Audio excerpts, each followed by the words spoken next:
Ethan Caldwell stood in front of the floor-to-ceiling windows of his Manhattan penthouse, staring at the city below. The skyline shimmered under the glow of neon lights and traffic, a sprawling testament to ambition, power, and wealth. His wealth. From this high up, New York looked like something out of a dream, a city where only the strong survived, where the ones who wanted it bad enough could bend the world to their will. And he had. At 49, he was at the top of his game.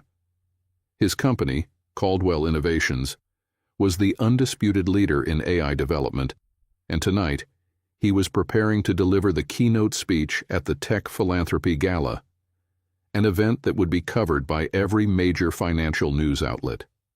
His words would be analyzed, his suit critiqued, and his next moves anticipated by investors and competitors alike. Yet, as he adjusted the cufflinks on his custom-tailored Tom Ford tuxedo, a hollowness settled in his chest. It was an emotion he had long stopped trying to name, an emptiness that came not from failure, but from success that had cost too much. He turned from the view and walked across the pristine expanse of his penthouse, past sculptures and curated art chosen by an interior designer he barely remembered hiring. His home, like his life, was a collection of expensive, perfectly placed things, but none of it felt personal. The only item that truly belonged to him sat on his bedside table, a worn leather wallet he'd had since his early 20s. Inside was an old photograph of a woman with auburn hair and intelligent eyes, a woman who had once meant everything to him. Maggie Brooks. Ethan didn't allow himself to think about her often. When he did, it always led to questions he had no answers for, where she had gone, why she had disappeared so completely. He had searched for her once, but life had swept him forward like an unforgiving tide, forcing him to focus on building the empire he had now. His phone vibrated on the marble countertop. He picked it up, already knowing who it was. James Whitmore, his longtime mentor and business partner. "You ready?" James's voice was steady, practical. Ethan exhaled. "I always am." James chuckled. "That's what you tell the press. I know you better. You're getting that look again." "What look?" Ethan asked, though he already knew the answer.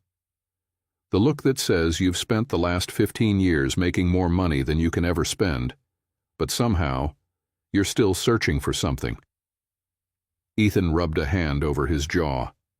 James had known him too long to be fooled by appearances. "You ever wonder if we missed something along the way?" James was silent for a moment before answering. "Sometimes, but not as often as you do." Ethan didn't respond. He ended the call and glanced at the time. He needed to be at the Vanderbilt Club in less than an hour. The gala would be filled with CEOs, investors, and dignitaries, all vying for his attention. There would be speeches about philanthropy, about the company's AI-driven education programs designed to help underprivileged students, initiatives he funded out of obligation, not passion. Because that was what a man like him was supposed to do. Give back, be seen, make the right moves.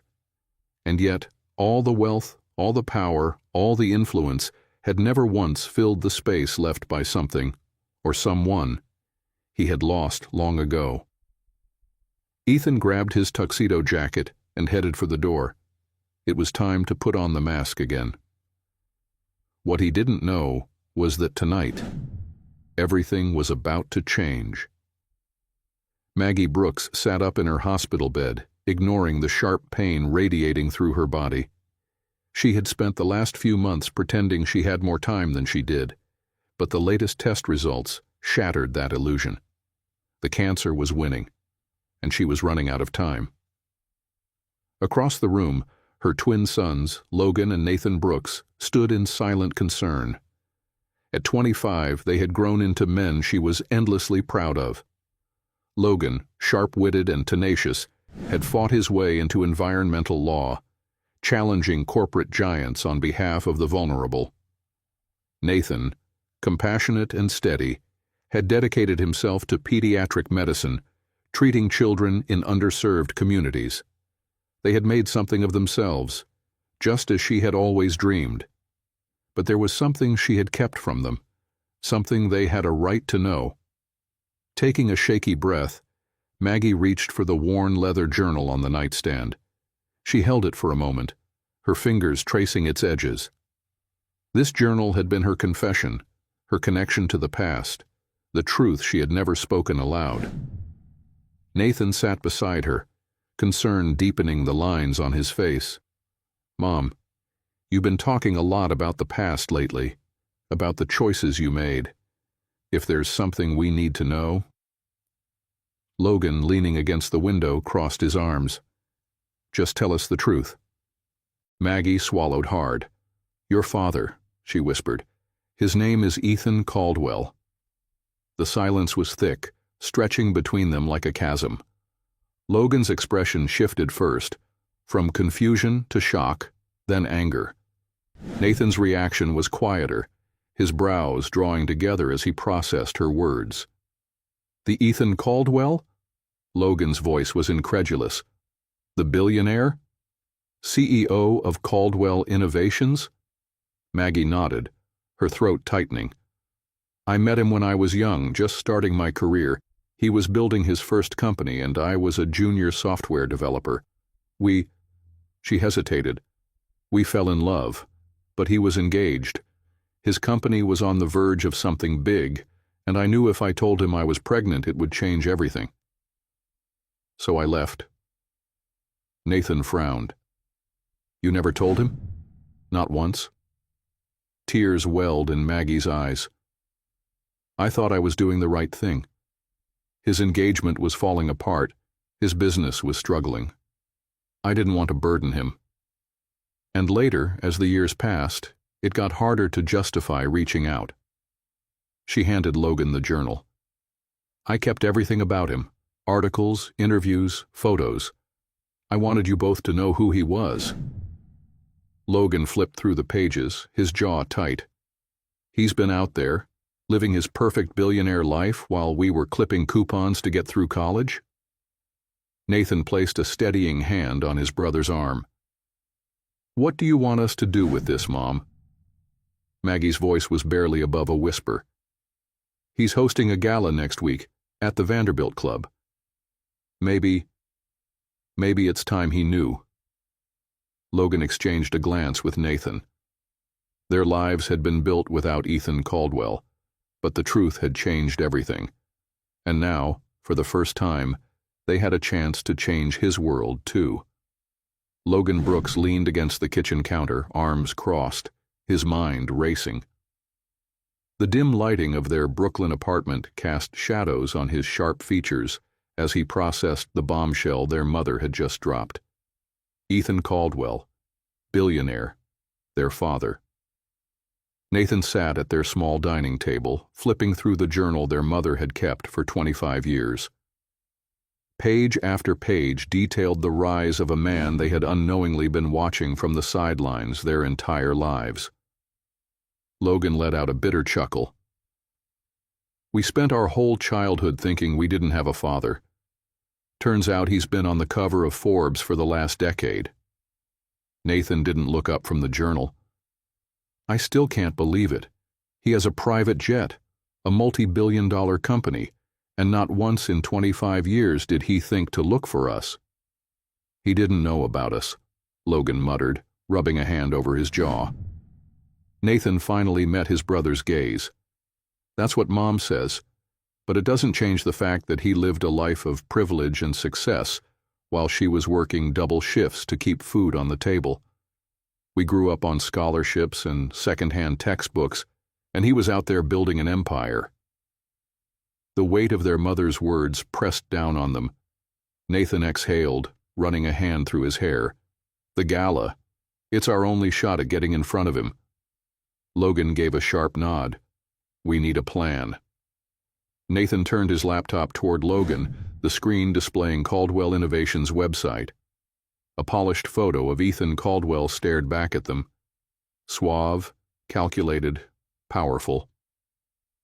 "Everything about him is curated," Nathan said. clicking through photos of Ethan at high-profile events.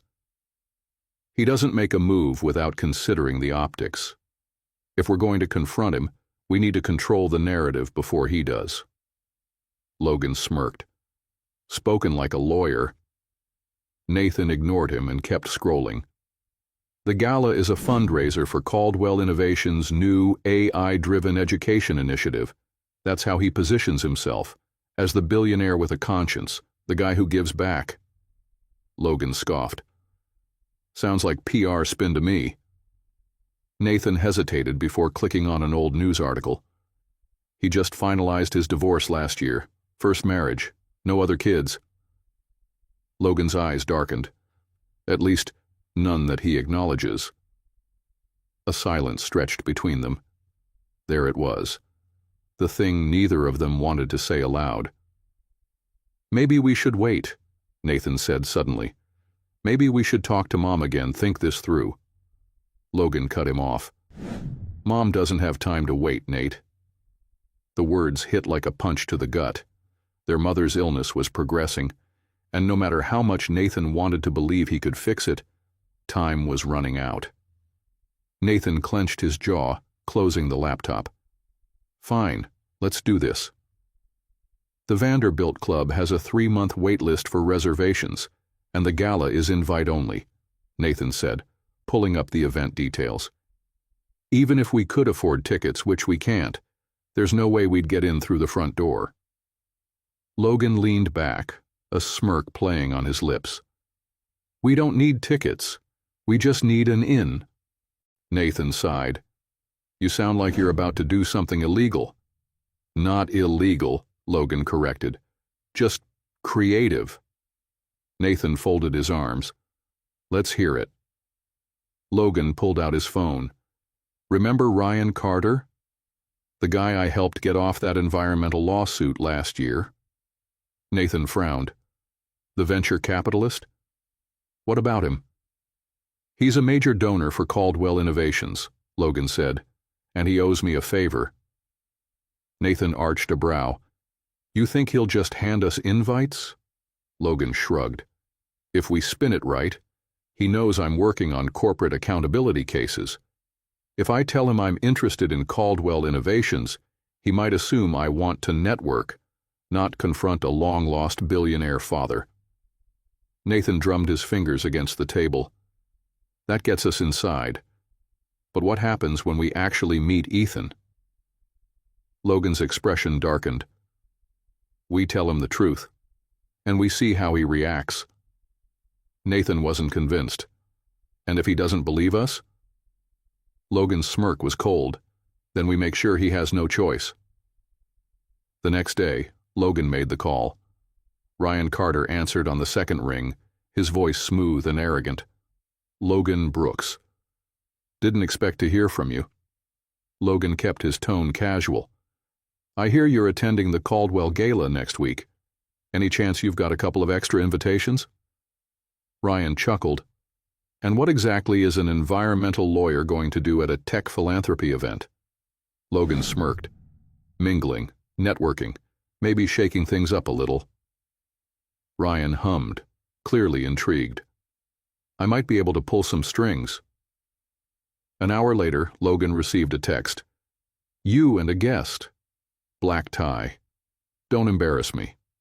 Logan turned to Nathan, holding up his phone. We're in. Nathan exhaled, rubbing his temples. Now all we need are tuxedos. Logan grinned. Details, details. The night before the event, the twins visited Maggie at the hospital. She was weaker than before, her breaths shallower, but her eyes lit up when she saw them. Nathan sat beside her, taking her frail hand in his. We're going to the gala, he said softly. Maggie blinked, her gaze moving between her sons. You are? Logan nodded. We got invites. We're going to see him. A shadow of fear and hope passed through her expression. What will you say? Nathan hesitated. The truth. Maggie's voice trembled. I don't know if he'll believe you. Logan's jaw tightened. Then we'll make him listen. She exhaled, nodding. Be careful. This world, his world, it's different. People like Ethan. She stopped herself, shaking her head. Just don't let him decide who you are. Nathan squeezed her hand. We won't. Maggie reached for the journal, placing it in Logan's hands. Then take this. It's time he sees it. Logan stared at the journal. A lifetime of secrets contained in a leather-bound book. Nathan helped their mother settle back against the pillows. Get some rest, Mom. We'll be back tomorrow. Maggie smiled weakly. Tomorrow, everything changes. As they left the hospital, the skyline of New York stretched before them, glowing in the darkness. Tomorrow they would step into their father's world. Tomorrow they would force him to face the truth. And after that, there was no turning back. The Vanderbilt Club loomed before them, a beacon of wealth and exclusivity in the heart of New York City. Gold-trimmed glass doors framed the entrance, where black-suited security guards stood like sentinels, screening each guest before allowing them inside. Through the enormous windows, chandeliers sparkled overhead, casting warm light over tables draped in the finest linens, adorned with hand-cut crystal and fresh orchids. Logan adjusted his borrowed tuxedo, already hating the stiff fabric constraining his movements. He wasn't built for this world. He had spent too many nights arguing cases in courtrooms, fighting against the very corporations that funded events like these. Nathan, standing beside him, fidgeted with his cufflinks. You ready? Logan smirked. Not even a little. Nathan let out a breath. Great. Let's do it anyway. They walked forward, handing their invitations to the waiting attendant. The man scanned them, nodded, and stepped aside, allowing them entry. Just like that, they were inside their father's world.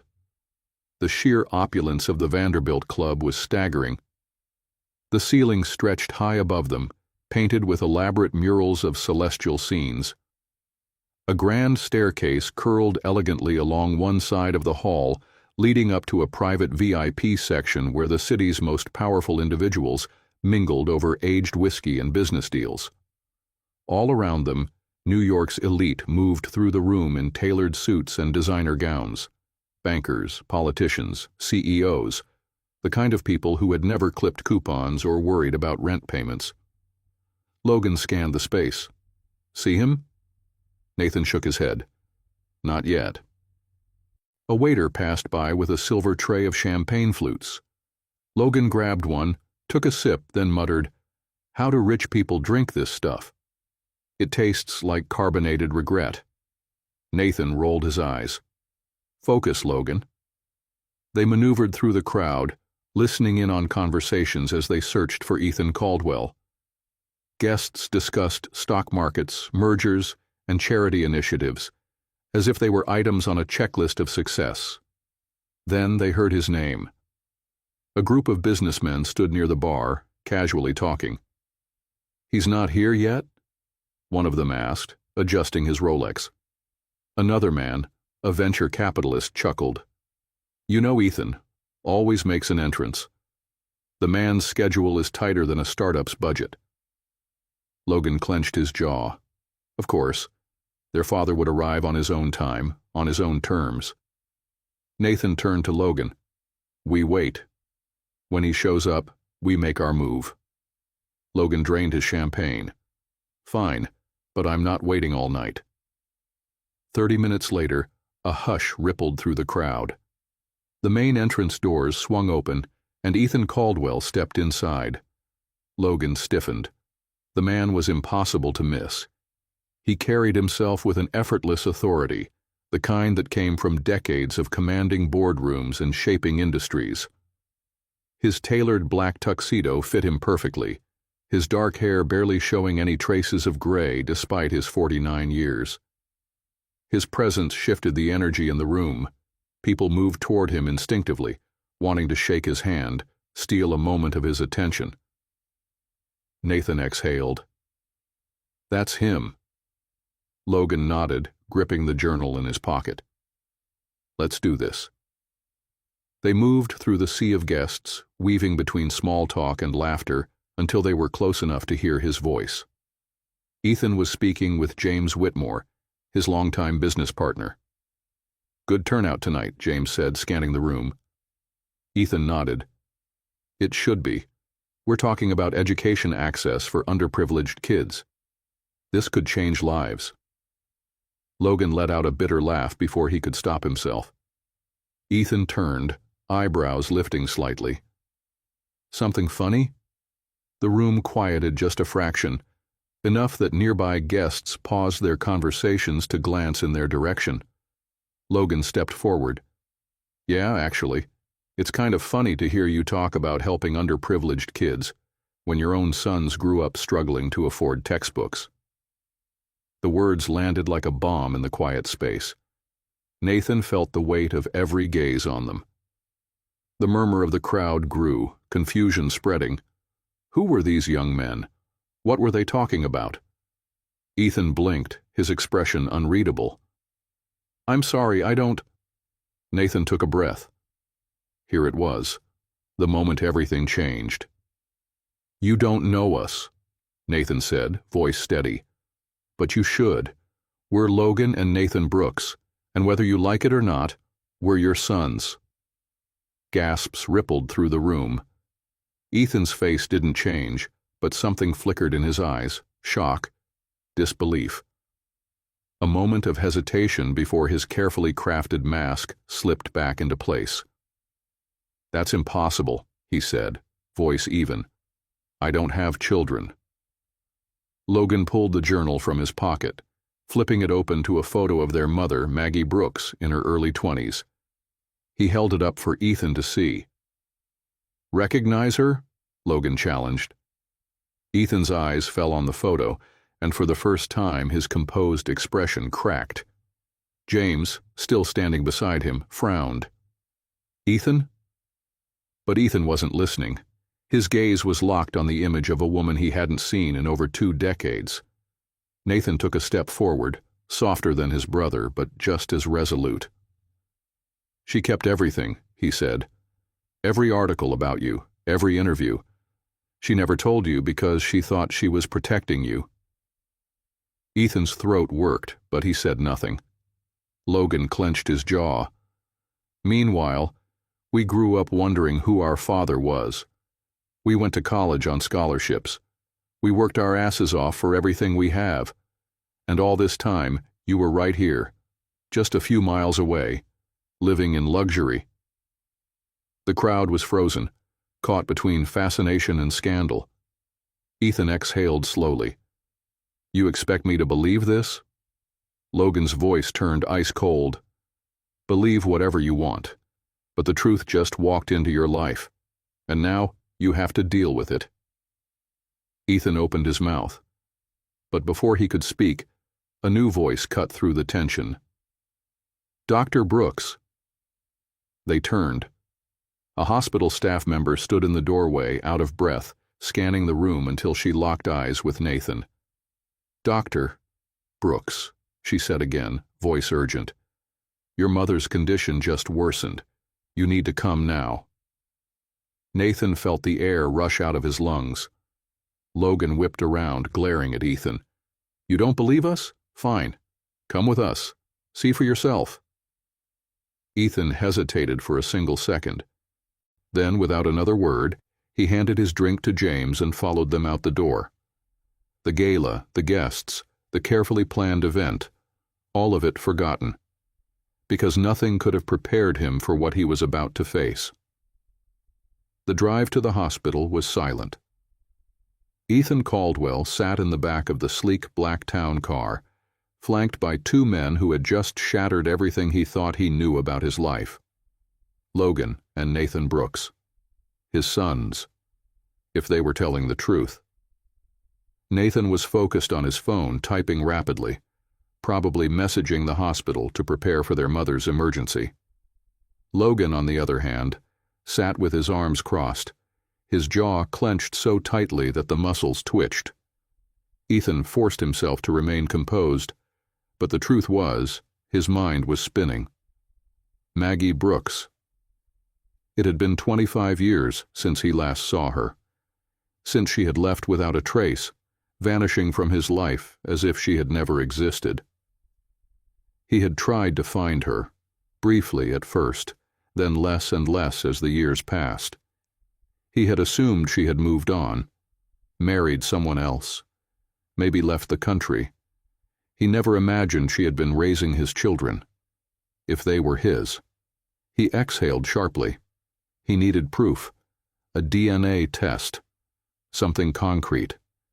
Anything other than the word of two strangers who had ambushed him at a public gala and expected him to suddenly become a father. The car pulled up to Mount Sinai Hospital, the emergency entrance glowing under the harsh fluorescent lights. Nathan shoved the door open before the vehicle had even fully stopped. "Follow me," he commanded. Logan was already a step ahead, not sparing Ethan a glance as he strode through the entrance with long, determined steps. Ethan hesitated. He had walked into boardrooms, press conferences, and investor meetings without a single ounce of fear. Yet standing outside this hospital, knowing what was waiting for him inside, his feet felt heavier than they ever had before. What the hell am I walking into? "Are you coming or not?" Logan's sharp voice cut through the moment. Ethan straightened his shoulders and followed them inside. The hospital halls smelled of antiseptic and something faintly metallic, like sterile desperation. Ethan had donated millions to this institution over the years, funding pediatric research, new equipment, and expanded facilities, but he had never imagined he would walk these halls for something personal. They reached room 306. Nathan pushed the door open first, stepping inside with quiet urgency. Logan followed, but he didn't move to his mother's bedside. Instead, he leaned against the wall, arms still crossed, watching Ethan like a hawk. And then, there she was, Maggie Brooks. Ethan's breath caught in his throat. She was thinner, weaker, her once vibrant auburn hair now faded and streaked with gray. Her skin was pale, her cheekbones sharper than he remembered. But despite the frailty, her eyes, those eyes he had never forgotten, were still the same. Intelligent, strong, fiercely protective. And when she saw him standing there, those eyes filled with something else. Regret. "Ethan," she whispered. It had been 25 years since she had said his name. The room was unbearably silent. Ethan took a slow step forward, his throat tightening. "Maggie." She gave a weak smile. "So, you finally know." Ethan's jaw clenched. "I don't know anything yet." Logan scoffed from the corner. "Of course you don't."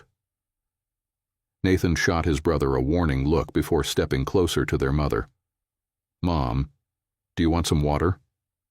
She nodded slightly, and Nathan moved to pour her a glass. Ethan couldn't take his eyes off her. Memories flooded back. Late nights in their tiny shared apartment, her laughter as they debated over software code, the way she had challenged him, made him better. And then, just as suddenly as she had entered his life, she had disappeared. "I looked for you," he admitted, his voice quiet. "I tried to find you." Maggie's lips pressed together. "Not hard enough." Logan let out a bitter laugh. "No kidding." Ethan turned toward him, his patience thinning. "You think I wouldn't have stepped up if I had known?" Logan pushed off the wall, taking a step closer. "I think you live in a glass tower so high above the rest of us that you never bothered to look down long enough to see what was right in front of you." Ethan's anger sparked. "You don't know a damn thing about me." Logan squared his shoulders. "I know enough. I know my mom was working double shifts at a diner while you were making your first $1 million.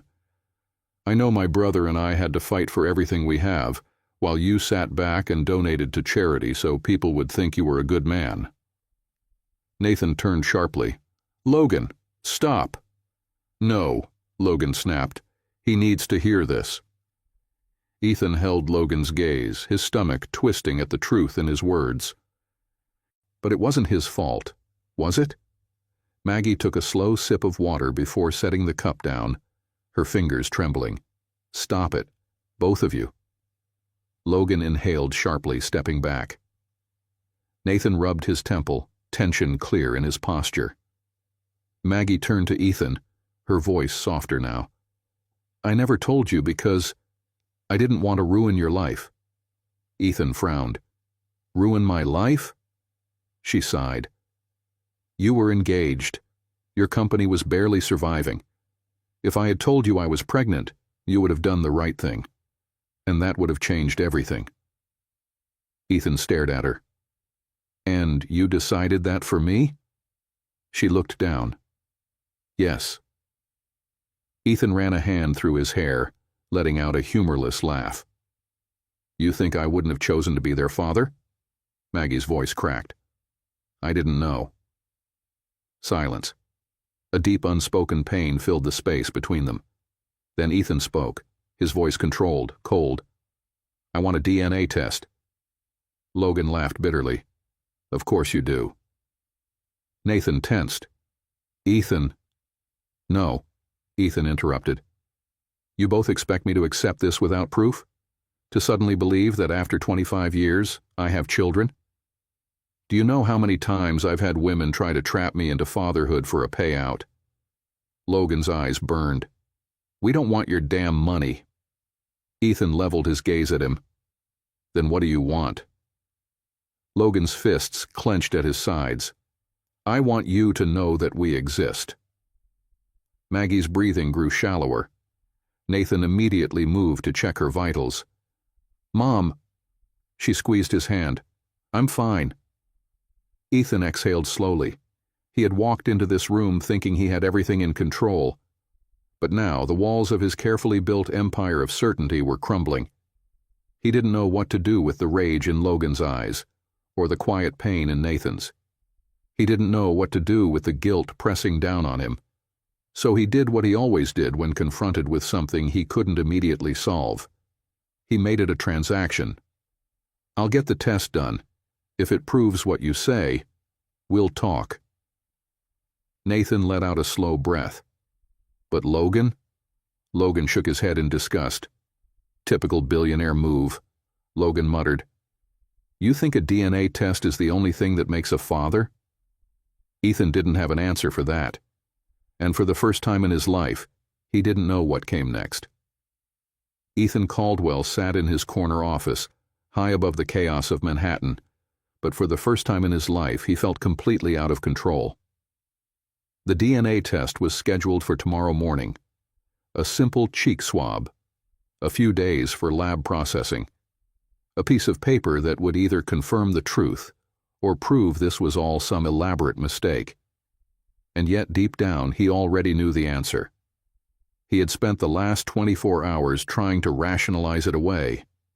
But there was no escaping the way Logan carried himself, his sharp words cutting with the same precision Ethan had honed in boardrooms for decades, or the way Nathan's quiet, careful thoughtfulness mirrored his own ability to analyze situations before making a move. And then there was Maggie. Her eyes, even weakened by illness, still saw through him. She knew. And maybe, so did he. But accepting it, that was something else entirely.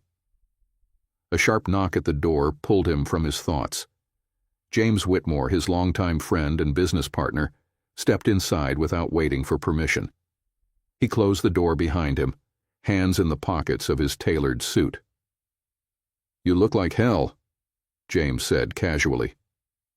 Ethan leaned back in his chair. And here I thought I was hiding it well. James didn't smile. He dropped a printed article onto Ethan's desk. Ethan didn't need to read the headline to know what it said. Tech mogul Ethan Caldwell's secret sons, scandal erupts at gala.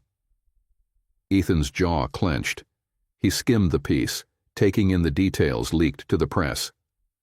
2 young men claimed to be Ethan Caldwell's sons. A dramatic confrontation at the Vanderbilt Gala. Sources say Caldwell left abruptly to visit the twins' mother at Mount Sinai Hospital. What does this mean for Caldwell Innovations and his billion-dollar legacy? Ethan exhaled sharply, tossing the paper onto his desk. How the hell did this get out? James folded his arms. The press was already covering the gala. Someone must have overheard. Ethan ran a hand over his face. Perfect. James studied him. I assume you're doing a DNA test tomorrow. And if it comes back positive? Ethan hesitated. He hadn't allowed himself to think that far. James tilted his head. You have a choice to make, Ethan. You either acknowledge them or you walk away. But if you think you can keep this quiet, you're delusional. Ethan glared. I never planned to keep it quiet. James raised an eyebrow. Didn't you? Ethan stood abruptly, shoving his hands into his pockets. I need facts, James. Until I have them, there's nothing to discuss. James sighed, but he didn't push further. Then get your facts. But you should also ask yourself, what happens when the results tell you what you already know? Later that evening, Ethan found himself standing outside Maggie's hospital room. The lights were dimmed. Inside, Logan and Nathan sat beside her, their postures tense, exhaustion evident in the lines on their faces. Ethan hadn't intended to come, but something had pulled him here, a feeling he couldn't shake. He knocked lightly before stepping inside. Nathan looked up first, surprise flickering across his face. Logan just crossed his arms. What are you doing here? Ethan ignored the hostility. Wanted to check in on her. Maggie, who had been half asleep, stirred. When she saw Ethan, a soft smile touched her lips. You came back? Ethan nodded, stepping closer. How are you feeling? Maggie gave him a look. Like I've been hit by a truck. But I'm still here. Nathan leaned forward. Her vitals have stabilized for now. She had a rough night, but the new treatment is helping. Ethan exhaled, something in his chest loosening slightly. He turned back to Maggie. Is there anything you need? She studied him, eyes searching. You, Ethan. Silence. You don't need to wait for the test to tell you what you already know, she said gently. Ethan stiffened. I need proof, Maggie. You know that. She sighed. I do. But tell me something. What difference will it make? Will a piece of paper change how you feel? Ethan didn't answer, because he didn't know. Hours later, Ethan sat in his penthouse, staring at a photo on his desk. It was an old picture of him and Maggie, taken before everything had fallen apart. She was laughing, her arms wrapped around him, the light catching in her auburn hair. He had been happy, truly happy. But he had let ambition consume him. He had worked 18-hour days, sacrificed relationships, convinced himself that love was just a distraction. And now, sitting alone in a penthouse filled with things that meant nothing, he was starting to realize maybe he had been wrong. His phone buzzed. A message from James. Stock dipped 3% today. Board wants a statement. Call me. Ethan tossed the phone onto the desk. The world wanted answers. But for the first time in a long time, Ethan wasn't sure he had them. The next morning, Ethan walked into the DNA testing facility, where Logan and Nathan were already waiting. Nathan was calm. Logan was stone-faced. Let's get this over with, Logan muttered. A nurse directed them into a private room where they were swabbed. The entire process took less than 10 minutes. As the nurse finished collecting the samples, she glanced between them. You should have the results in a few days. Nathan nodded politely. Logan didn't say a word. Ethan stood, straightening his suit. We'll talk when the results come in. Logan scoffed. Yeah, sure. Nathan exhaled. Come on, Logan, let's go. They left without another word. Ethan sat back down, pressing his fingers against his temple. He had spent his life building an empire. making sure he was always in control. But for the first time, he wasn't the one making the decisions. Ethan Caldwell sat at the edge of his mahogany desk, staring at the manila envelope resting in front of him. The DNA results. His entire life had been about certainty, making strategic decisions, controlling outcomes, ensuring that nothing ever slipped through his grasp. But this was a truth he had no power over. His phone buzzed for the 4th time that morning. James Whitmore. Ethan ignored it, but a second later, a message popped up.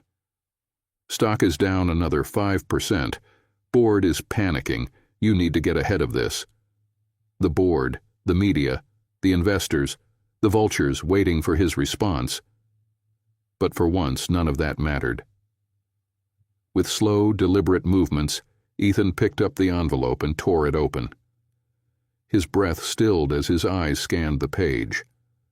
99.99% probability of paternity. The air in his office seemed to thin. Logan and Nathan were his sons. There was no mistake, no loophole, no way to rationalize his way out of this. For 25 years he had walked this world believing he had no family. He had built an empire, traveled the world, amassed wealth beyond comprehension. And the whole time 2 boys, his boys, had been out there struggling, fighting to survive. A hollow ache settled in his chest. He had failed them. The intercom crackled. "Sir, you have visitors," his assistant Jennifer announced. He didn't need to ask who. "Send them in," he said, voice tight. A moment later the door swung open. Logan entered first, his posture rigid, his eyes cold and unreadable. Nathan followed, calmer, but his expression just as guarded. Ethan placed the test results on his desk and slid them toward them. "It's official," he said, his voice steady despite the storm inside him. Nathan picked up the paper and scanned it. Logan didn't bother. "I told you," Logan said, crossing his arms. "We didn't need a test to know the truth." Ethan exhaled slowly. "I did." Logan scoffed, shaking his head. "Unbelievable. You needed some corporate-approved lab report to acknowledge that we exist?" Nathan set the paper down. "We're not here to fight." Logan let out a bitter laugh. "Oh, I'm just getting started." Ethan leaned forward. "What do you want from me?" Nathan hesitated. Logan didn't. "Nothing," Logan said. "We don't want your money. We don't need your guilt. We came because our mother wanted us to. But now that you have your precious proof, you can go back to your perfect little billionaire life and pretend we never existed." Nathan sighed, rubbing his temple. "Logan, stop."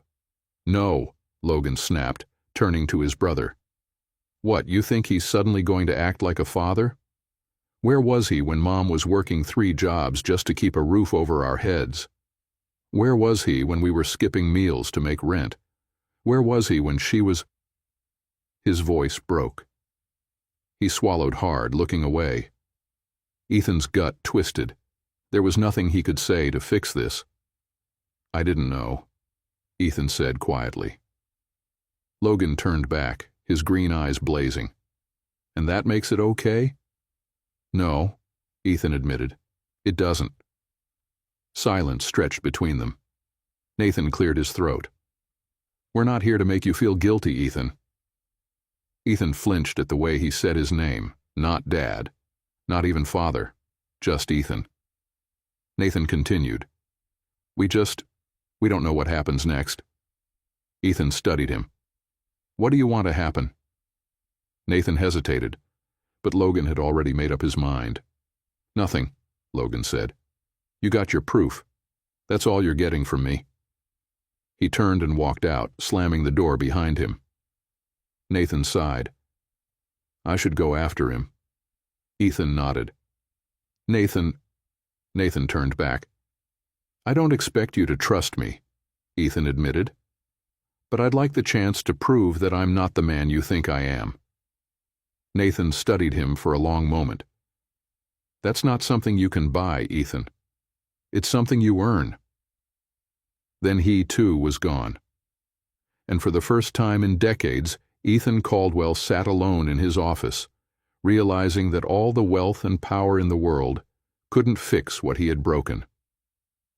That night, Ethan found himself standing outside Maggie's hospital room again. This time, he didn't hesitate before walking in. She was awake, propped up by pillows, her skin pale but her eyes sharp. She studied him for a long moment. "You got the results?" she said. Ethan nodded, sitting beside her. "They're mine." Maggie gave him a small, sad smile. "They always were." Ethan swallowed hard. "Logan hates me." Maggie chuckled, weak but amused. "Logan doesn't hate you. He hates what he thinks you represent." Ethan exhaled. "And Nathan?" "He wants to believe in you," Maggie said softly. "But he's afraid to be disappointed." Ethan looked down at his hands. "I don't know how to fix this." Maggie reached out, her frail fingers curling over his. "You start by being there. No more running, no more excuses. They don't need your money, Ethan. They need you." Ethan felt his throat tighten. "What if I don't know how to be what they need?" Maggie smiled. "Then you learn." Ethan exhaled. "Is there any part of you that ever regretted not telling me?" Maggie's eyes softened. "Every single day." Silence. Then Maggie winced, gripping her side in pain. Ethan immediately stood. "Maggie!" Nathan rushed in, Logan right behind him. Nathan checked the monitors, his face pale. "She's in pain. We need to up her meds." Ethan watched as his son, his doctor, worked with efficiency and care. Logan stood in the corner, arms crossed, not looking at him. Ethan took a breath. "Let me help." Logan's eyes flashed. "How?" Ethan turned to Nathan. "What does she need?" Nathan hesitated. "The treatment she's on is barely keeping her stable. There's an experimental trial, but it's impossible to get into." Ethan pulled out his phone. "I'll get her in." Nathan blinked. "Ethan, it's not that simple." Ethan looked him in the eye. "For you?" "It is." Logan let out a harsh laugh. "Of course. The billionaire swoops in and fixes everything with money." Ethan met his gaze. "Number I fix it because she's the mother of my children, and because it's the right thing to do." For the first time, Logan had no retort. Nathan swallowed hard. "If you can do this—" "I will," Ethan said firmly. And he meant it, because for the first time in his life, he was fighting for something money couldn't buy: his family. Ethan Caldwell had spent his entire life making the impossible happen. When investors doubted his ideas, he convinced them. When competitors threatened his company, he crushed them. When his marriage failed, he buried himself in work and made sure he never lost control again. But as he stood in Mount Sinai's administrative wing, his phone pressed tightly to his ear, he realized this was the first time he was fighting for something that actually mattered. "Listen, Dr. Feldman," Ethan said, pacing the length of the waiting room, his voice sharp with urgency. "I don't care about the wait list. I don't care about the policy. Maggie Brooks is running out of time and I have the resources to—" "I understand, Mr. Caldwell." The doctor on the other end interrupted, his tone carefully professional. "But there are strict qualifications for the trial. We can't accept just anyone, no matter how much influence you have." Ethan clenched his jaw. "You're telling me that if I donate another $10 million, you still can't find room for one patient?" A pause. "That's not how this works." Ethan exhaled through his nose. "Then tell me what I have to do. Name it, and I'll make it happen." Another pause, this time longer. Then, "She needs a personal referral from a lead oncologist on the trial board. Without that, there's nothing we can do." Ethan's grip on his phone tightened. He needed leverage. He always found leverage. "Give me 24 hours," he said before hanging up. This wasn't over. Not even close. Nathan and Logan were sitting in their mother's hospital room when Ethan returned. Maggie was asleep, her breathing shallow but even. Nathan sat beside her, reading something on his tablet, probably research on the clinical trial. Logan, however, was staring out the window, his expression unreadable. Ethan cleared his throat. "I have a plan." Logan turned, arms crossed. "Of course you do." Nathan looked up, wary but willing to listen. "What kind of plan?" Ethan stepped forward. "Maggie needs a referral from someone inside the trial board. I can get it. I just need time." Logan scoffed. "Let me guess. You're going to throw money at the problem and expect it to disappear?" Ethan's patience snapped. "You think money isn't the reason this hospital even has the trial in the first place?" He stepped closer, his voice dangerously low. "You think connections don't save lives every damn day? Wake up, Logan. The world isn't fair, and if you refuse to use every tool available, you're as blind as you think I am." Logan's jaw clenched. Nathan ran a hand through his hair. "Ethan, if you can do this, then do it. But it has to be for Mom, not to prove a point." Ethan met his eyes. "This is for her." Logan exhaled sharply. "Fine. Do what you want." But as Ethan turned to leave, Logan's voice stopped him. "You can't fix 25 years of being absent with one grand gesture." Ethan paused. He didn't turn around. "No," he admitted, "but it's a start." 12 hours later, Ethan stood inside a private club in Midtown Manhattan, the kind of place where powerful men made quiet deals over whiskey and handshakes. Across from him sat Dr. Richard Abrams, one of the lead oncologists on the trial board, a man with a reputation for being unshakable, unless there was something in it for him. Ethan set a glass of bourbon on the table and leaned in. "I need you to get Maggie Brooks into the trial," he said. "Name your price." Dr. Abrams studied him, amused. "You assume I have a price?" Ethan smiled, but there was no warmth in it. "Everyone has a price." Abrams swirled his drink. "The trial is already full." "Then make room." The doctor leaned back. "And what do I get in return?" Ethan pulled out a folder, sliding it across the table.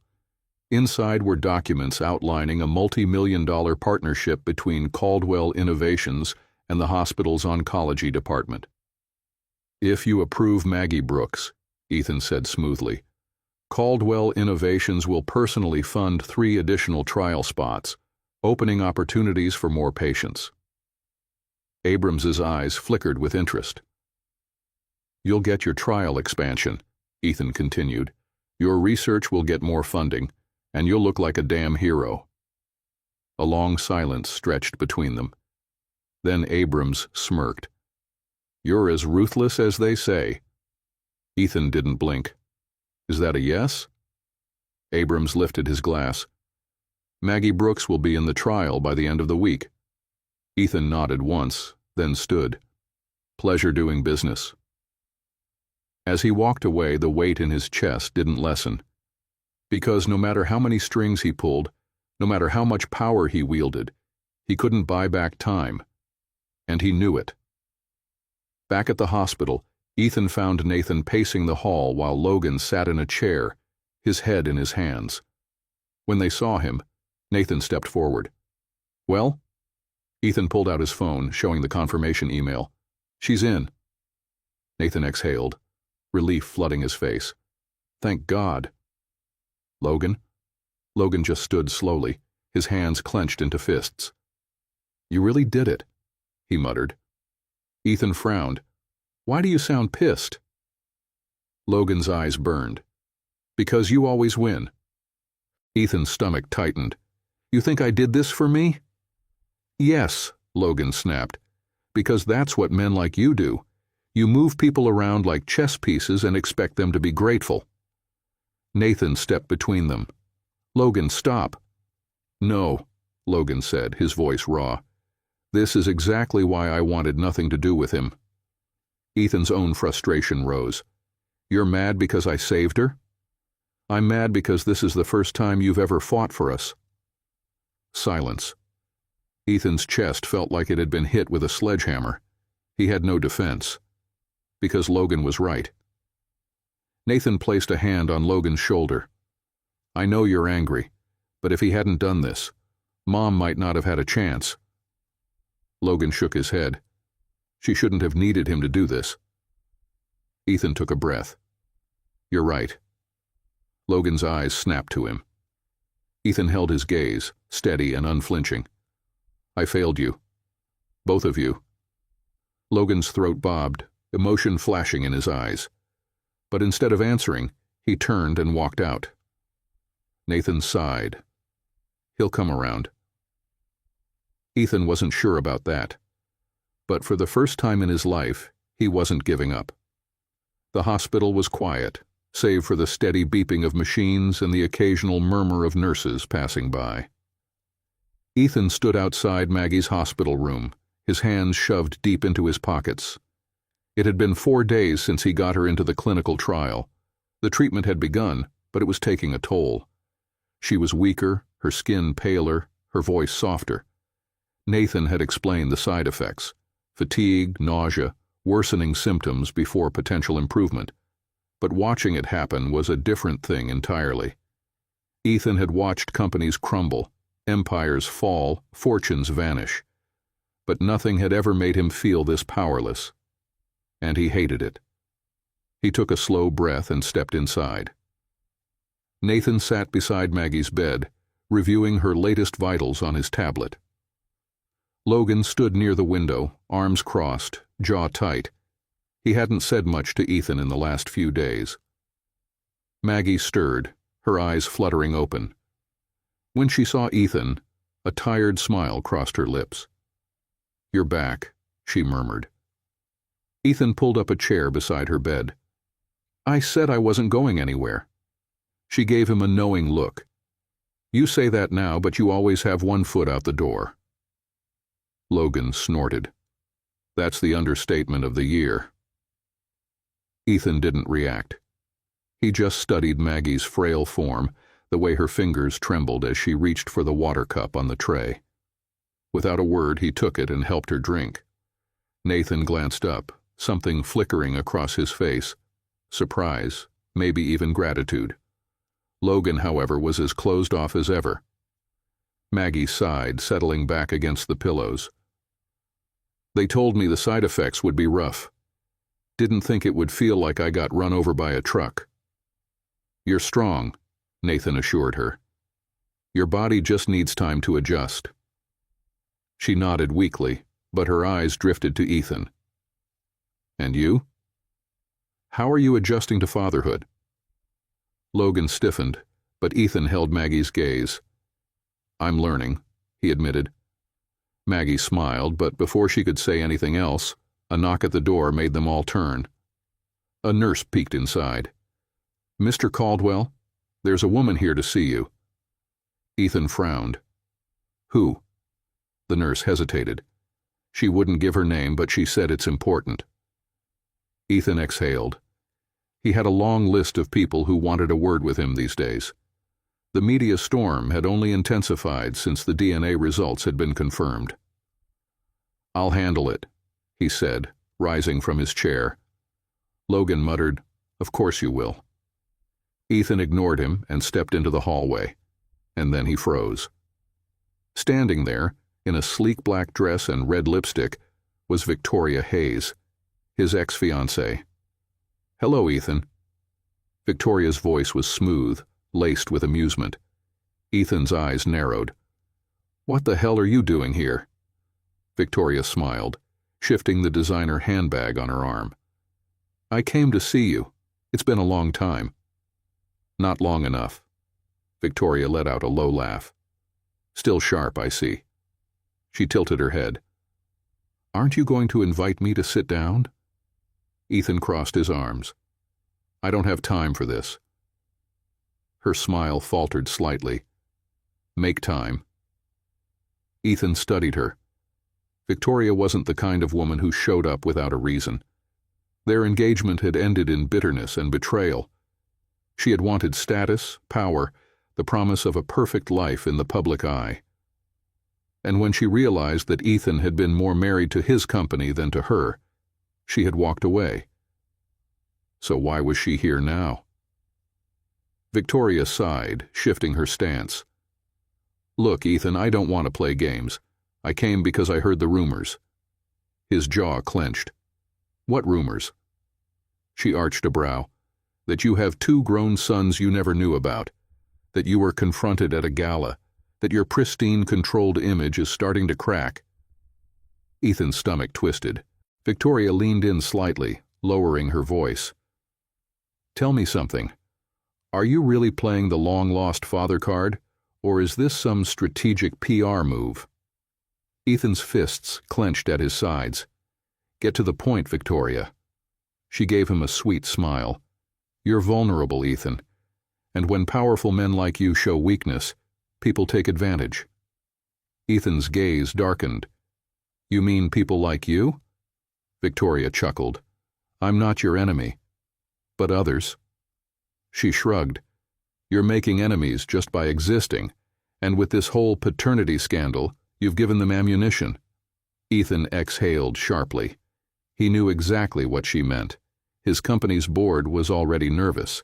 His rivals were circling like sharks. The media was watching his every move, and if Victoria was here, that meant something worse was coming. What aren't you telling me? He demanded. She sighed. I heard a rumor that a group of investors is meeting behind closed doors. They're worried about your leadership. They think your personal drama is a liability. Ethan's chest tightened. They're looking for a way to push you out. Ethan didn't flinch. If his enemies were scheming behind his back, that meant they sensed an opportunity. But he wouldn't give them one. I appreciate the warning, he said coolly, but I can handle myself. Victoria smiled knowingly. Of course you can, but just remember, Ethan, the moment they smell blood, they go for the kill. She turned to leave, but paused. And one more thing. Ethan raised a brow. If you want to keep your company, you'd better decide what matters most. With that, she walked away, her heels clicking against the floor. Ethan stood there, his mind spinning. His sons hated him. His company was under threat. His past was coming back to haunt him. And for the first time in his entire career, Ethan wasn't sure if he could win this fight. Back in the hospital room, Logan and Nathan were arguing. You're not being fair, Nathan snapped. He got Mom into that trial, and now you're acting like it doesn't matter. Logan's jaw tightened. I'm not saying it doesn't matter. I'm saying it's too little, too late. Nathan exhaled, rubbing his temple. I get it, I do, but maybe, just maybe, he's trying. Logan shook his head. Men like him don't change. Just then, Ethan walked back in. His face was unreadable, his stance rigid. Logan turned to him, anger still simmering in his eyes. What now? Another big speech? Another grand offer to make us forgive you? Ethan met his gaze. Number just the truth. Logan crossed his arms. Which is? Ethan exhaled. I made a lot of mistakes, but right now, someone is trying to take my company from me. And if I don't fight back, I lose everything I built. Nathan frowned. What does that have to do with us? Ethan hesitated. Because if I go to war with them, he admitted, I might have to choose between my company and you. Logan's eyes darkened. And we already know which one you'll pick. Ethan clenched his jaw. But for the first time, he wasn't sure if Logan was right. Ethan Caldwell sat in his penthouse office, the skyline of New York City glittering in the distance. But for the first time in his life, he felt like an outsider looking in. His entire empire, Caldwell Innovations, the company he had built from the ground up, was under attack. And the worst part? He wasn't sure if he had the strength to fight for it. He leaned forward, pressing his fingers against his temples as James Whitmore, His longtime business partner sat across from him, watching him carefully. "They're moving fast, Ethan," James said, setting a stack of legal documents on the desk. "The board is calling an emergency vote tomorrow. If they push you out, you lose control." Ethan didn't flinch. "And who's behind it?" James sighed. "Several major shareholders. But the one leading the charge? David Langston." Ethan's jaw clenched. Langston. His former protege, the man he had once mentored, now plotting to take everything from him. "This is because of the scandal," Ethan muttered, his voice dangerously calm. James nodded. "They think the media storm is making you a liability. They don't care that it's personal." Ethan exhaled sharply. Of course they didn't. To men like Langston, family was just a weakness to be exploited. And the truth was, if this had happened a year ago, Ethan would have fought back with everything he had.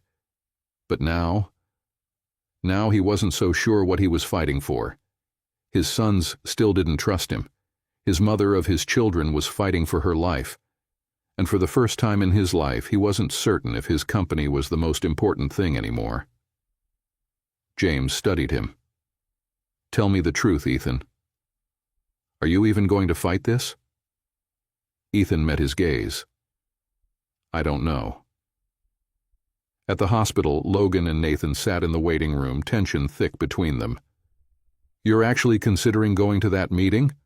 Logan snapped, his voice low but furious. Nathan sighed.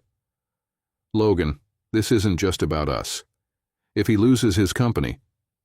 "Then he loses his company," Logan interrupted. "That's his problem." Nathan shook his head. "You don't get it. If we walk away now, we prove that we don't care about him either." Logan's jaw tightened. "He didn't care about us for 25 years. "And maybe," Nathan said quietly, "he's trying now." Silence. Logan looked away, rubbing a hand over his jaw. "I don't trust him, Nate. And I don't want to sit there and watch him choose his legacy over his family." Nathan exhaled. "Maybe this time we should give him the chance to prove us wrong." Logan didn't answer, but the conflict in his eyes was undeniable.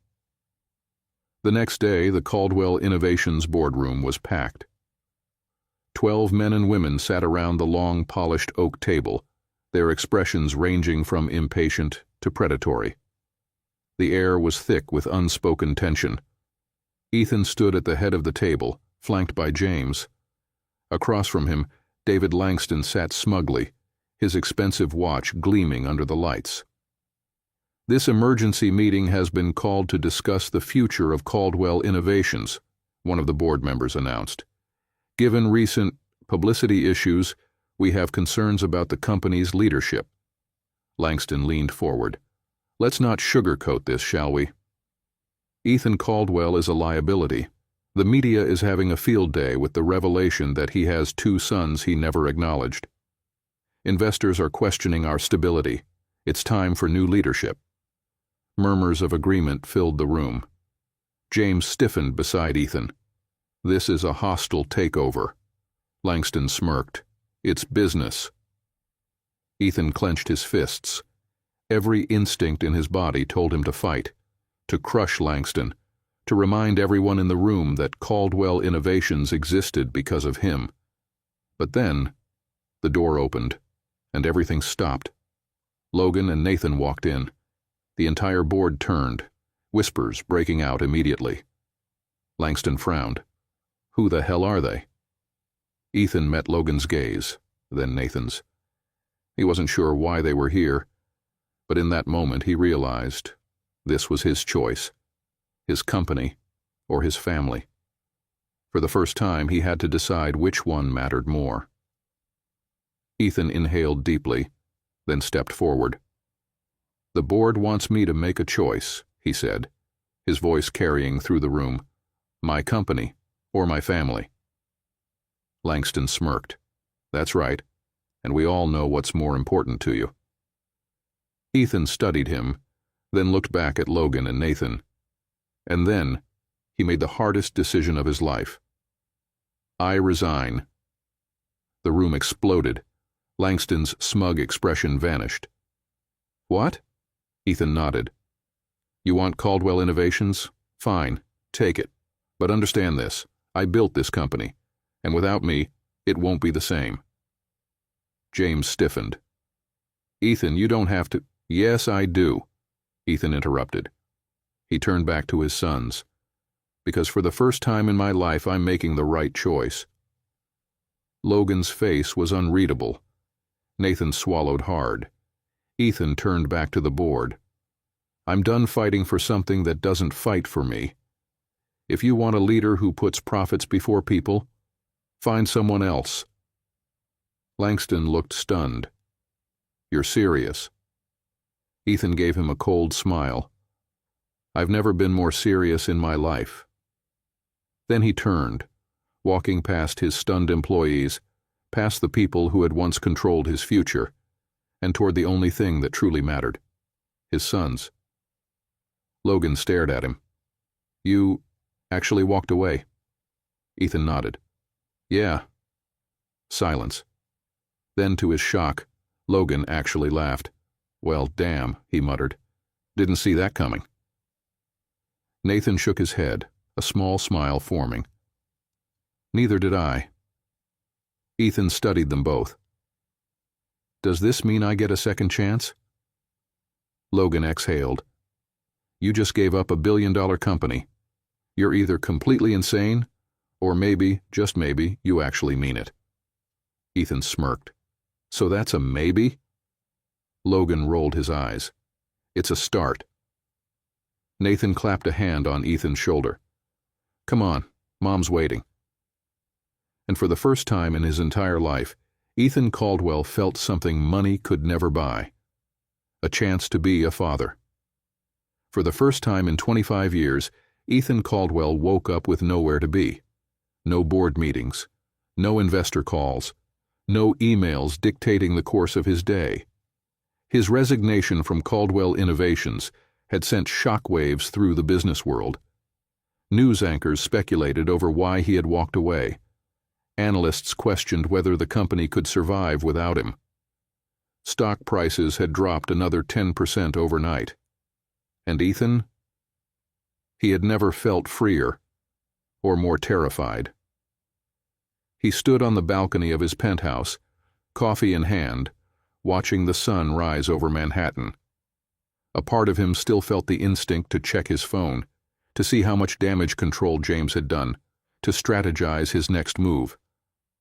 But there was no next move, because for the first time in his life, Ethan Caldwell wasn't thinking about his company. He was thinking about his family.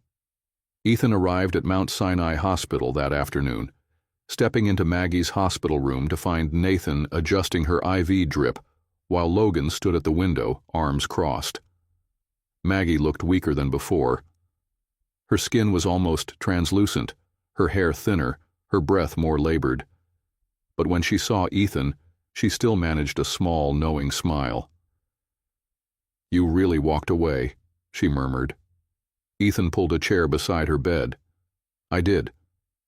Maggie exhaled, a mix of exhaustion and relief in her eyes. "And how does it feel to lose everything?" Ethan hesitated.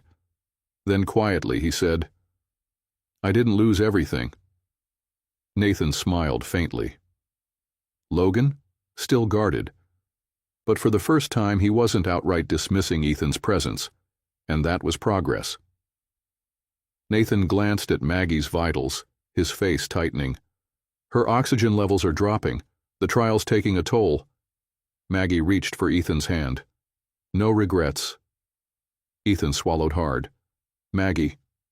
She squeezed his fingers weakly. "Promise me something." "Anything." Her eyes flickered toward Logan and Nathan. "Don't walk away from them." Ethan gripped her hand tighter. "I won't."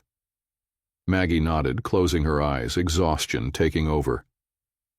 Ethan sat there, watching her breathe, realizing how little time they had left. That evening, as Ethan left the hospital, James was waiting for him outside. The man looked tired, his usual sharp suit slightly disheveled. He held out a manila folder. "What's this?" Ethan asked. James exhaled. "Something you need to see." Ethan opened the folder and froze. Inside were bank statements, emails, and legal documents dating back 25 years. Documents that all pointed to one thing. Ethan's voice was deadly calm. "What am I looking at?" James hesitated. "I found out why Maggie really left." Ethan's stomach turned to stone. James continued. "It wasn't just that she wanted to protect you. She was pressured." Ethan's grip on the papers tightened. "By who?" James sighed. "Your father." Ethan stood there, the city noise fading into nothing as the truth sank in. His father, Charles Caldwell, the ruthless businessman who had taught Ethan everything he knew about power and control, had been behind it. 25 years ago, when Maggie had found out she was pregnant, she hadn't just left. She had been pushed out, threatened, paid off. Ethan flipped through the papers, his hands shaking as he scanned an old contract Maggie had signed, one that came with a 6-figure payout to disappear. A document signed by none other than Charles Caldwell himself. Ethan's blood ran cold. James hesitated. "I didn't want to tell you until I was sure. But it's real, Ethan. Your father made sure you never knew about your kids." Rage boiled in Ethan's veins. He had spent years wondering why Maggie had left, hating her, and all along it had been his own father's doing. Ethan's jaw clenched. "Where is he now?" James sighed. "Living in Connecticut. Retired. Comfortable." Of course he was. The man had destroyed Ethan's family, then walked away without consequence. Not anymore. The next morning, Ethan stood outside a lavish estate in Greenwich, Connecticut. The house was exactly what he expected. Pristine, grand, a monument to old wealth and power. Ethan stepped up to the door and rang the bell. A moment later, Charles Caldwell himself opened the door. The old man's hair was grayer, his frame slightly thinner, but his piercing blue eyes, the same ones Ethan saw in the mirror, were as cold as ever. "Ethan?" Charles raised an eyebrow. "To what do I owe the pleasure?" Ethan shoved the contract against his chest.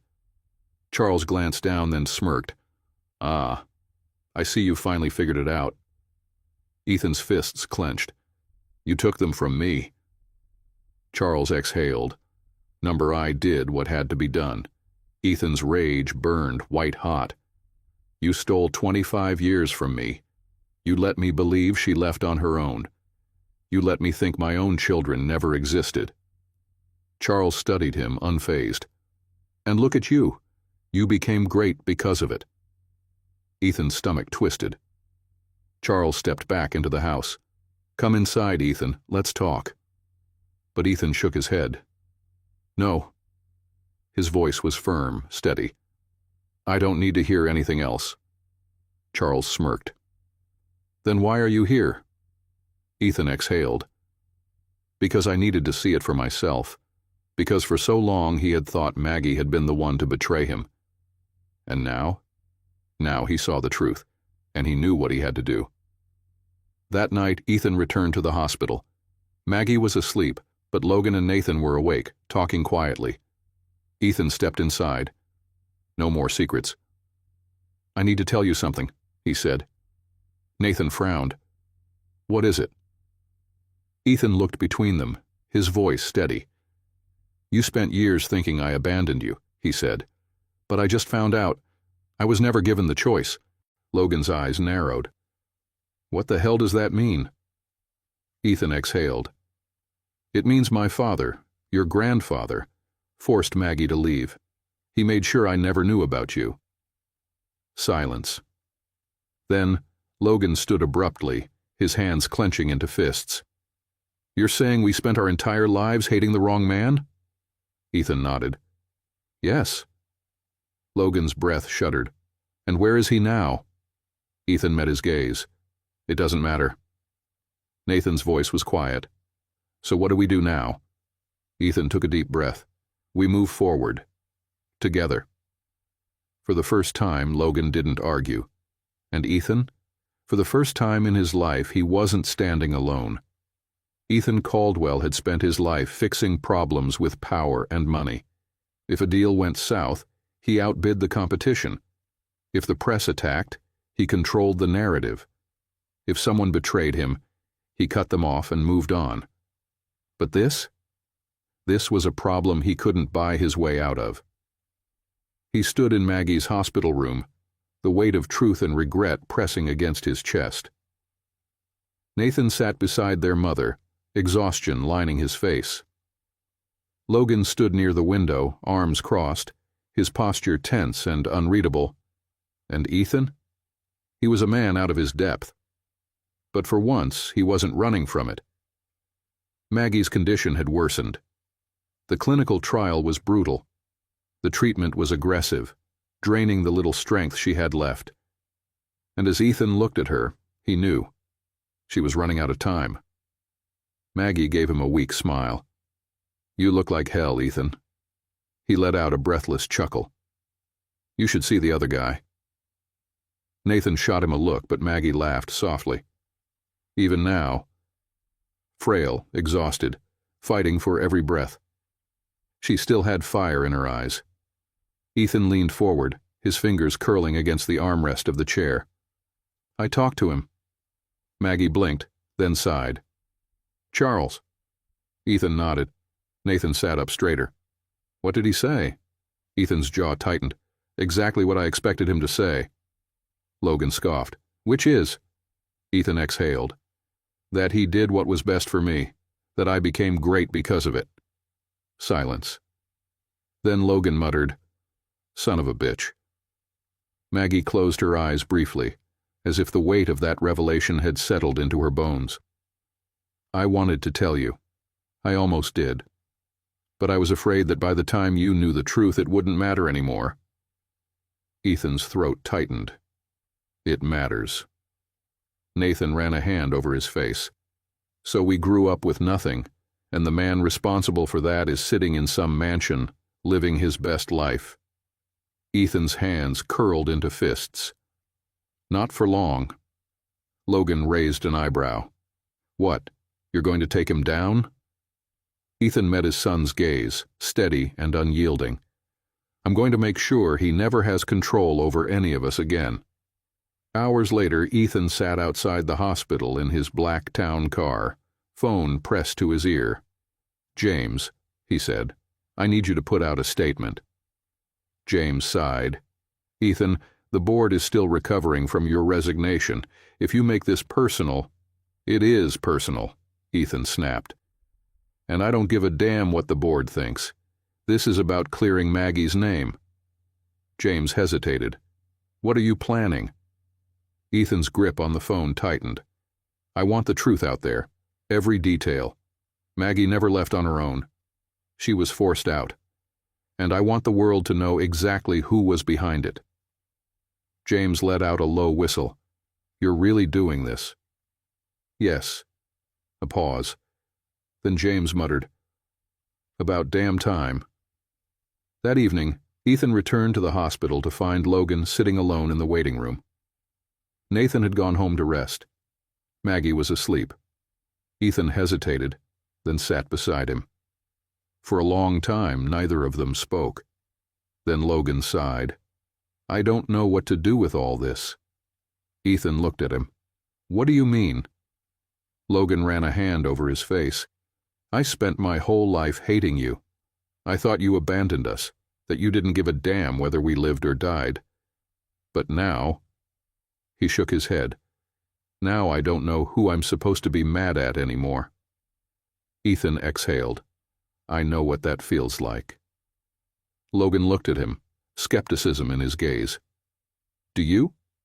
Ethan nodded. "I spent years thinking Maggie left me. I resented her. And now I find out that the person I trusted the most, my own father, was the one who betrayed me." Logan studied him. "So what did you do?" Ethan leaned back. "I walked away from everything he built for me. I built something of my own. And now? I'm going to make sure he never gets to control any of us again." Logan was silent for a moment. Then quietly he muttered, "Good." Ethan turned to him, surprised. Logan gave him a sidelong glance. "What? I'm an environmental lawyer, remember? I like watching powerful men burn." Ethan chuckled. "Glad to hear it." A pause. Then Logan sighed. "So what happens next?" Ethan looked at him, his expression serious. "That depends on you." Logan frowned. "What do you mean?" Ethan met his gaze. "I can't change the past, Logan. I can't give you back the years we lost. But I can be here now." Logan exhaled. "And what if I don't know if I want that?" Ethan nodded. "Then I'll wait." Logan studied him, as if trying to see if there was any deception, any sign that Ethan was playing him. For the first time, he found none. And that scared him more than anything. Later that night, Ethan sat by Maggie's bedside. She was awake but tired, her voice barely a whisper. "You did it," she murmured. Ethan frowned. "Did what?" Maggie smiled weakly. "You got through to him." Ethan let out a slow breath. "I don't know about that." She squeezed his hand. "Trust me. I know my son." Ethan swallowed the lump in his throat. "You should have told me the truth, Maggie.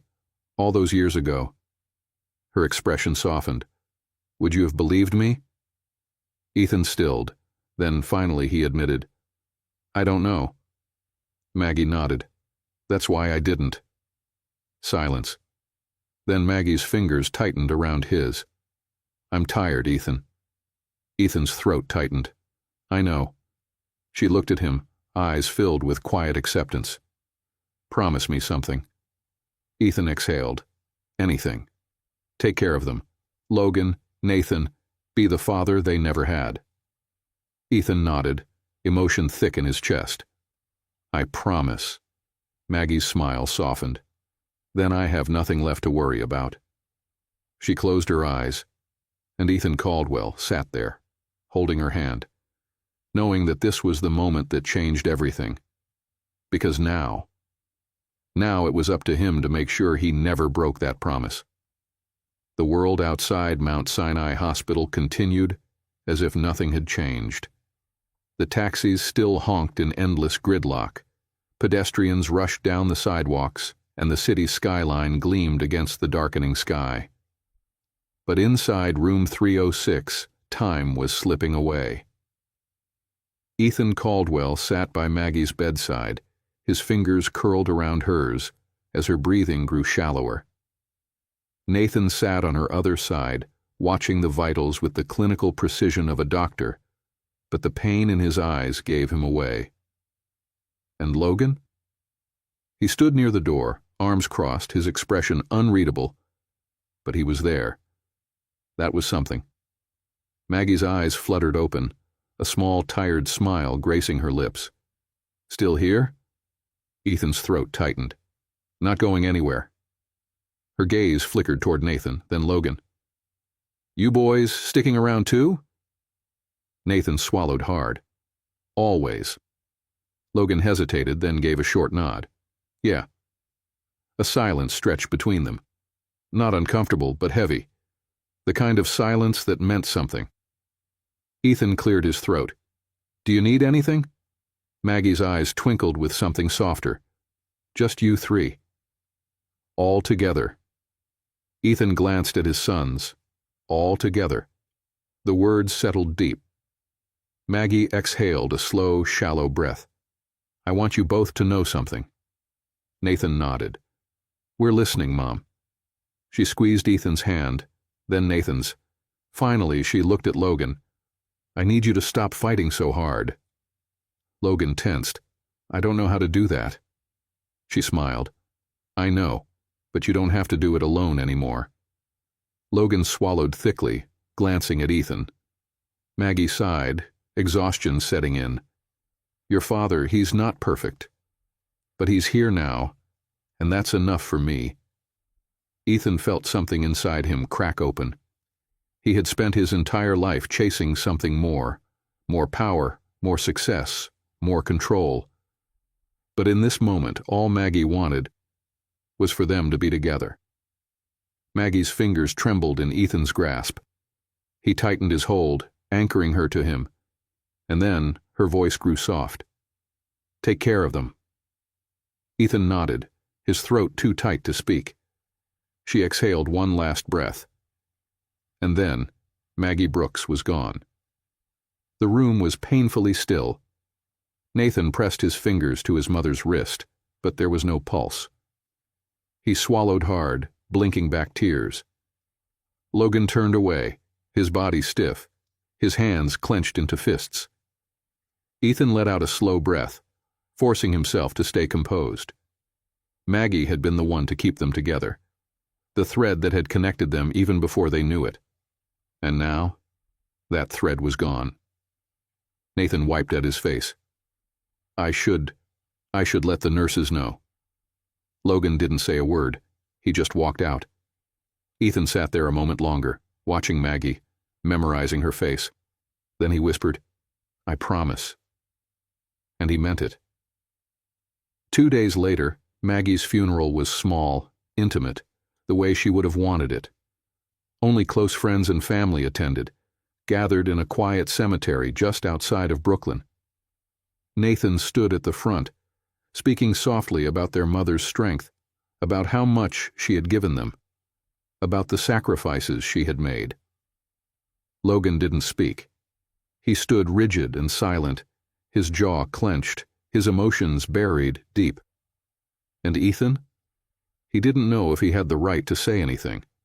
What could he say? That he regretted not finding her sooner? That he would trade every dollar he'd ever made just to have a little more time? Instead, he stood there, listening to the words of those who had truly known her. Then, after the final prayer was spoken, he walked to her grave, placed a single white lily on the headstone, and whispered, "Thank you for them." Because even in her final days, she had given him something he never knew he needed: his sons, his second chance. The weeks after Maggie's passing were a blur. Nathan threw himself back into his work at the hospital. Logan buried himself in his legal cases, taking on corporate lawsuits with more fire than ever. And Ethan? For the first time in his life, he had no plan. Caldwell Innovations no longer belonged to him. The board had wasted no time appointing David Langston as CEO, and while the media speculated over Ethan's next move, he had no intention of looking back. But he wasn't sure how to move forward either. So he did something he'd never done before. He waited. It was Logan who reached out first. One afternoon, as Ethan sat in his penthouse staring at an inbox full of job offers and business proposals, his phone buzzed. A single text message. "Logan, we're grabbing dinner, 7 p.m. If you show up, maybe I'll stop hating you." No promises. Ethan exhaled a quiet chuckle. It wasn't forgiveness, but it was something. At exactly 7 p.m., Ethan walked into the small Brooklyn restaurant where Logan and Nathan sat at a corner table. It was nothing like the five-star venues he was used to. The walls were lined with shelves of old books, the lighting was dim and warm, and the scent of garlic and fresh bread filled the air. Nathan looked up first, smiling slightly. "You actually came." Ethan smirked. "I got an offer I couldn't refuse." Logan, still guarded, tilted his beer toward him. "Don't make it weird." Ethan chuckled. "Wouldn't dream of it." And just like that, they talked. Not about business deals or scandals, not about the years they had lost, but about the present. Nathan told a story about a patient who had colored all over his white coat. Logan complained about a case he was working on, ranting about corporate greed, while Ethan listened with genuine interest. And Ethan? He didn't say much. He just sat there, drinking his beer, watching his sons argue and laugh, and for the first time in his life, he felt like he was exactly where he belonged. He wasn't their father yet, but maybe one day he would be. And for now, this was enough. 6 months later, Ethan Caldwell sat in a boardroom once again. But this time, it wasn't about billion-dollar deals. It was about giving back. A new initiative, created by Ethan, Logan, and Nathan, dedicated to providing education and medical care to underprivileged communities, the kind of program Maggie would have been proud of. Logan still grumbled about working with him. Nathan still mediated their arguments. But they were doing it together. And that was the greatest success Ethan Caldwell had ever achieved. 6 months had passed since Ethan Caldwell walked away from the empire he had spent his entire life building. 6 months since Maggie Brooks had taken her final breath. 6 months since Ethan had made the only decision that ever truly mattered, choosing his sons over his company. Now, standing in a modest conference room in Brooklyn, surrounded by men and women who weren't hedge fund managers or Fortune 500 CEOs, Ethan Caldwell felt something he had never known before: purpose. The air buzzed with energy as Nathan and Logan stood at the front of the room, presenting plans for their joint initiative, a foundation that combined Nathan's medical expertise and Logan's legal knowledge to provide health care and education to underserved communities. It wasn't flashy. It wasn't designed to make headlines or impress stockholders, but it was real. It mattered. And Ethan was funding the entire thing. Nathan clicked through a PowerPoint presentation explaining how their clinics would operate, while Logan argued the importance of holding corporations accountable for the damage they inflicted on lower-income communities. Ethan sat in the back, watching his sons do something meaningful. And for the first time, he wasn't the one leading the room. He was just there to support them, and he wouldn't have it any other way. After the meeting ended, Logan and Nathan stayed behind to go over logistics. Ethan waited as they wrapped up, hands in his pockets. Nathan stretched, rubbing his temples. That went better than expected. Logan snorted. "You mean they didn't throw chairs? Shocking." Ethan smirked. "I think you both handled it well." Logan arched a brow. "You're not about to give us corporate efficiency advice, are you?" Ethan chuckled. "Number, I think you two have this under control." Nathan smiled. "That means a lot, actually." Logan rolled his eyes but didn't argue. That alone was progress. Nathan turned serious. "Ethan, I know you said you wanted to fund this whole thing, but are you sure? This isn't a business investment." Ethan met his gaze. "I know. That's why it's the best investment I've ever made." Nathan looked away, swallowing hard. Even Logan didn't have a sarcastic remark for that one. Ethan exhaled. "You're building something good here, something your mother would have been proud of. I just want to help." Silence. Then Logan muttered, "Fine. But don't get all emotional about it." Nathan chuckled. "Translation, we appreciate it." Ethan smiled. "I'll take it." That evening, Ethan's phone buzzed. A single message from Logan. "Logan, dinner, Sunday. Mom's favorite restaurant. If you show up late, I'm charging you interest." Ethan stared at the screen for a moment. Then, slowly, he smiled. He was being invited, not out of obligation, not because Maggie had asked them to, because Logan and Nathan wanted him there. And that meant everything. Sunday night, Ethan arrived at O'Malley's, a small but cozy restaurant Maggie had loved. Nathan and Logan were already seated at a corner booth, menus open but untouched. Ethan slid into the seat across from them. "I expected some fancy lawyer hotspot." Logan shrugged. "Maggie liked it. That's good enough for me." Nathan smirked. "Besides, the burgers here are better than any of your fancy Michelin star places." Ethan chuckled. "I'll take your word for it." A waitress came by, recognizing Logan and Nathan immediately. "The usual?" Logan nodded. "Yeah, and for him," he gestured toward Ethan, "bring the Caldwell special." Ethan raised a brow. "Caldwell special?" Nathan grinned. Mom used to order for you when you came here. Extra pickles, no onions, well-done fries. Ethan blinked. He hadn't been here in 25 years. And yet, Maggie had never forgotten him. His chest tightened, but he forced himself to smile. Then I'll take the Caldwell special. Logan smirked. Good choice. They ate. They talked. It was nothing monumental. No dramatic speeches, no deep revelations. Just three men sitting at a table, eating food their mother had once loved. And yet, it was everything. At one point, Nathan asked, "So what's next for you?" Ethan took a sip of his drink. Not sure yet. Logan gave him a knowing look. You're worth billions. You could do anything. Ethan nodded. That's the problem, isn't it? Nathan chuckled. You could join the foundation. Ethan arched a brow. As what? A janitor? Logan smirked. Might be good for you. Ethan chuckled, shaking his head. I think I'll stick to writing the checks. Nathan leaned forward. You know, you don't have to rush into something. You spent your whole life chasing the next thing. Maybe it's time to just breathe. Ethan studied his son. Nathan was right. For years, Ethan had defined himself by what he could achieve, what he could conquer, what he could control. Maybe it was time to stop chasing. Maybe it was time to just be. He nodded slowly. Yeah, maybe it is. Logan smirked. Well, don't get soft on us. Ethan chuckled. Not a chance.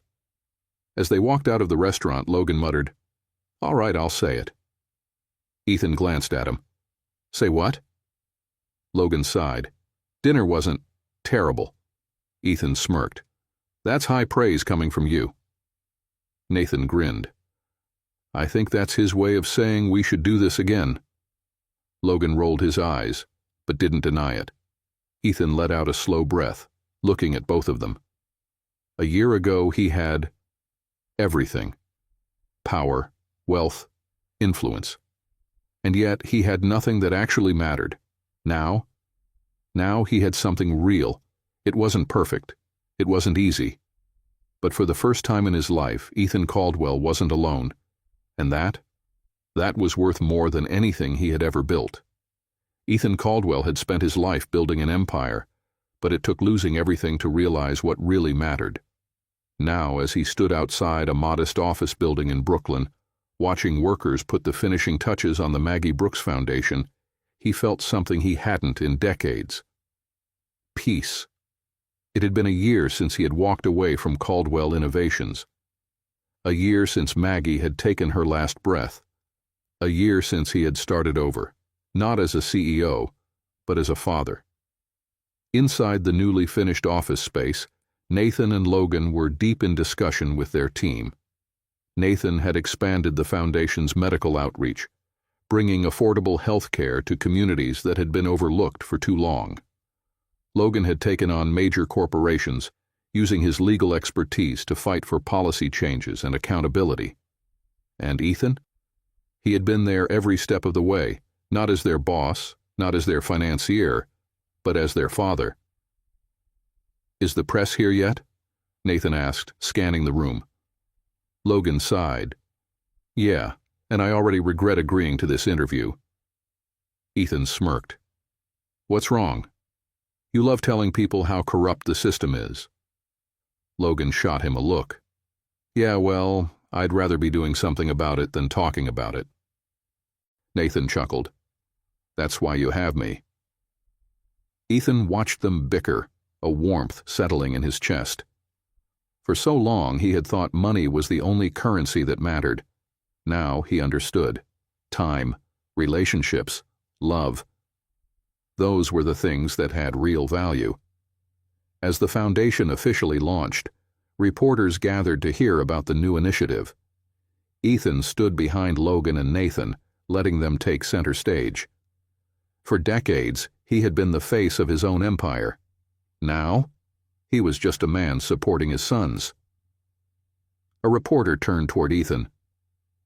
Mr. Caldwell, what's next for you? Will you ever return to the corporate world?